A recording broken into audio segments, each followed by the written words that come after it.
nuclear talks between Iran and the United States have resumed, but negotiations remain tense. Iranian President Masoud Pezeshkian gave a speech on Wednesday marking the 47th anniversary of the Islamic Revolution. ایران ما در مقابل زیادخواهی‌های آنها سرخم نخواهد کرد. Our Iran will not bow to their excessive demands. Our Iran will not back down in the face of injustice and aggression. But we're in talks with neighboring countries with all our strength to promote peace and stability in the region. What could these tensions between Tehran and Washington mean for regional and global stability?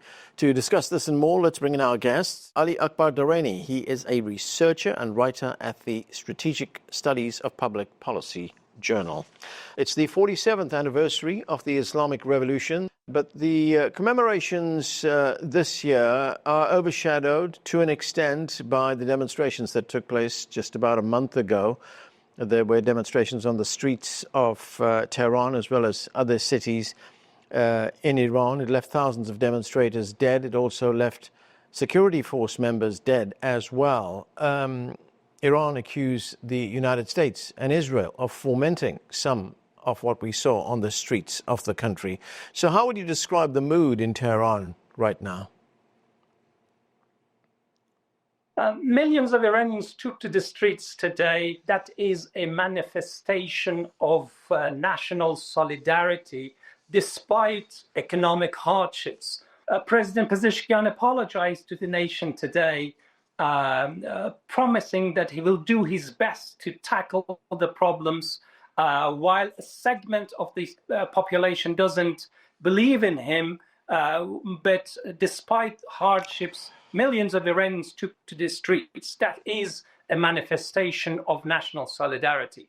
But Iran has also made it clear that it is for a dignified, balanced deal with the United States in return for the lifting of sanctions. If the Americans are prepared for that, Iran has not closed the door of diplomacy. But what Netanyahu is doing in Washington today is to sabotage the process of negotiations. The recent talks in Muscat was confined to the nuclear issue. Israel is upset and wants Trump to include Iran's missile program in the talks. That is designed to drag the United States into a war with Iran. So while Iran is working hard to alleviate pressures on the population, it is open for a dignified deal, but it is also prepared for any eventuality. Iran's military forces are on high alert for any eventuality. Iranian leaders have made it clear that the nuclear program in the country is a peaceful nuclear program. It's not about developing nuclear weapons. Here is President Masoud Pezeshkian. Let's listen to what he had to say. We are not seeking nuclear weapons. We've stated this repeatedly, time and again, and we're ready for any kind of verification. So, Ali Akbar Dareini, do you think that will placate the United States and Israel, or do you think they're seeking much more? I mean, there are elements here in Washington that are talking about regime change in Iran. If the Americans are realistic and are seeking a fair, balanced deal, yes, there is a way forward. Iran and the US can reach a deal in one single day. No nuclear weapons, lifting of sanctions, and you have the deal. But if the Americans insist on unrealistic demands, such as missiles, no sane government will hand over its defensive power in a silver plate to its enemy. It's very obvious that Iran will not agree to that. And such demand is a coded message to drag the United States into a disastrous war with Iran. That's why Israel and Netanyahu are insisting on that, because they don't want a deal. They want US to attack Iran. But Iran's military strategy has changed.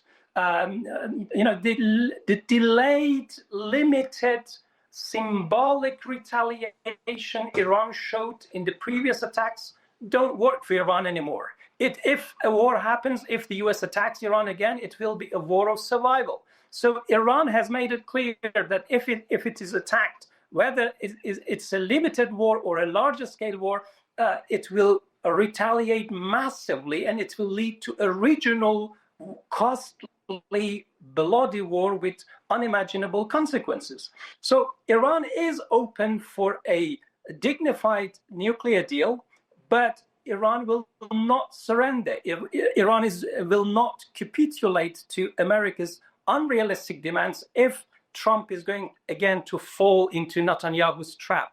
And what Trump said today suggests that he is again falling into that trap. So Iranian military strategists are preparing for war, while Iranian diplomats keep the door of diplomacy open in case there is a way to avoid war.